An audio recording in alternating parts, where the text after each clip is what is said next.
People can say many things about the Jews, and they do. But as a people, we're a charitable people. We look after one another. We look after others.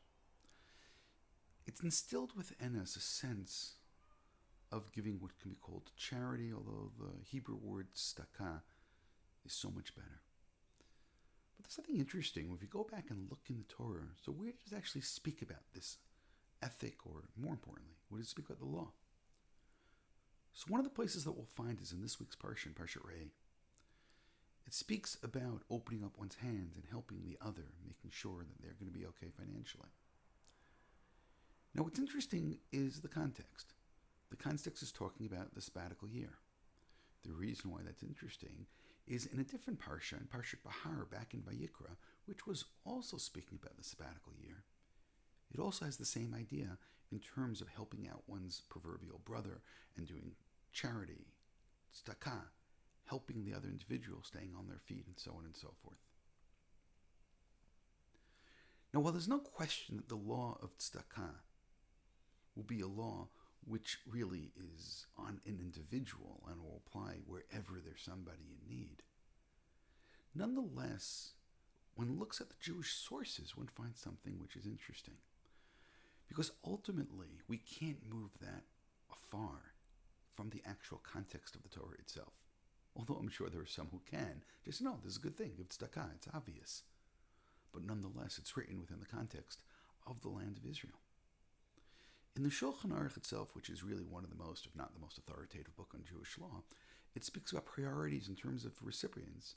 And one of the things that it says is that people in the land of Israel are, and now this is somewhat subject to how it's going to be understood, but are a priority. We'll leave it like that. What does it mean, a priority? Is it a priority absolutely in terms of all of the people, or is it all other people outside of immediate family, city, and so on and so forth? There was a remarkable person, Rabbi Yisrael from Shklov, and the truth is a whole book should be written about him, and probably a movie should be made about his life. Yisrael Shklov, as a young man, studied with the Vilna Gaon. He spent the days and nights with the Vilna Gaon right before he died. He said the last 20 days of the Vilna Gaon's life, he never left his side. He was with him the entire time. He was responsible for the publication of some of the important works for the Vilna Gaon as well. And ultimately, he makes a choice, together with other students of the Vilna Gaon. He makes a remarkable choice, and that is to leave what was understood or seen at that time as the epicenter of Jewish life, Europe. Although many Sephardim would disagree with me, and I acknowledge that. But that was perceived by the Ashkenazi Jews, and to travel off and to move to the land of Israel. Now for Yisrael from Shklov, and he was a rabbi in Shklov for around 10 years, gave lectures.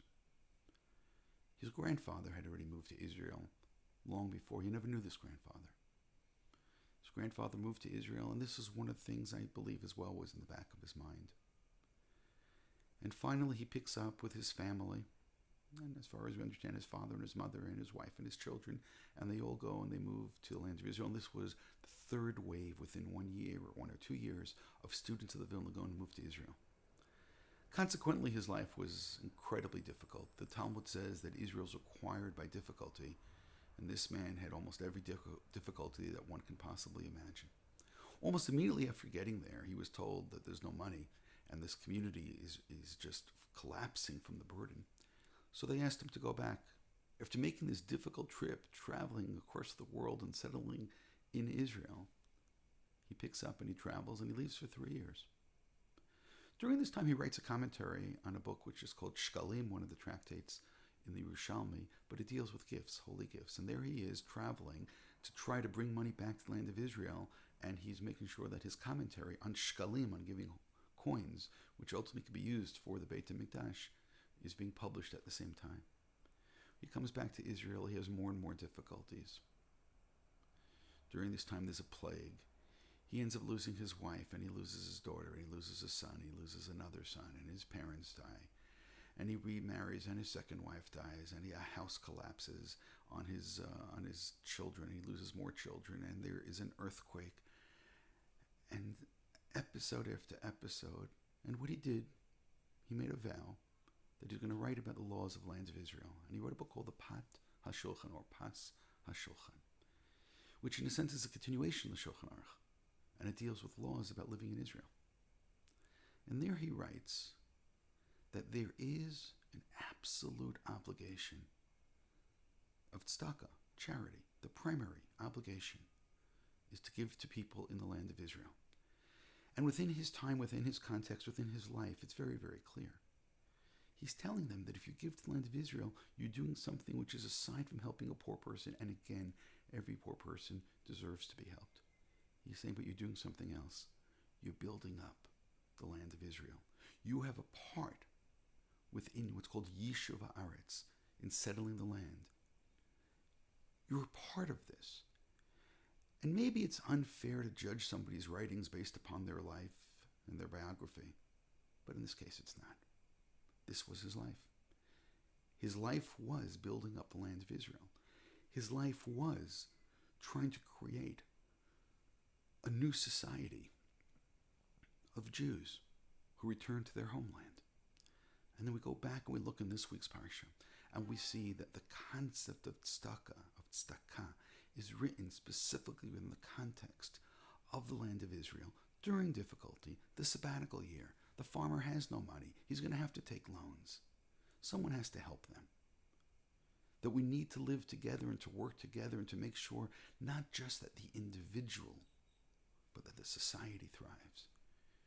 This week, a lot of Jews all over the world have finished the Gemara of Shabbat and they're starting Eruvin.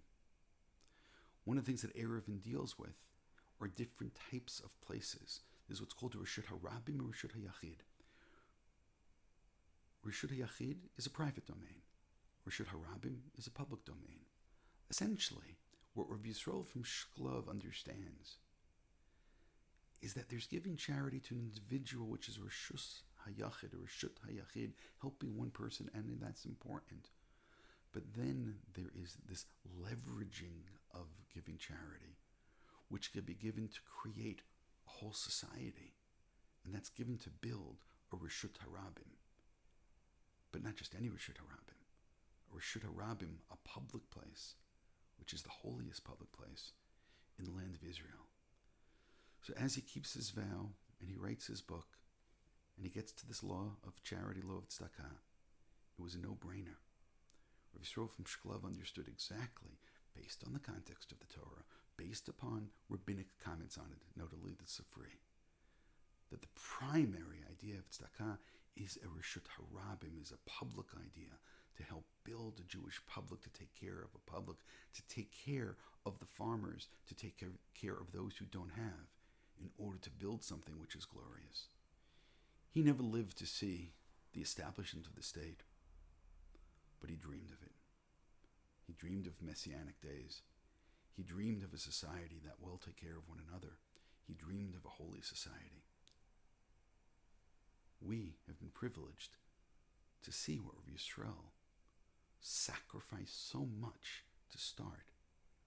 We've been privileged to see, not the very end, but so much closer to the end than Rabbi Yisrael ever saw.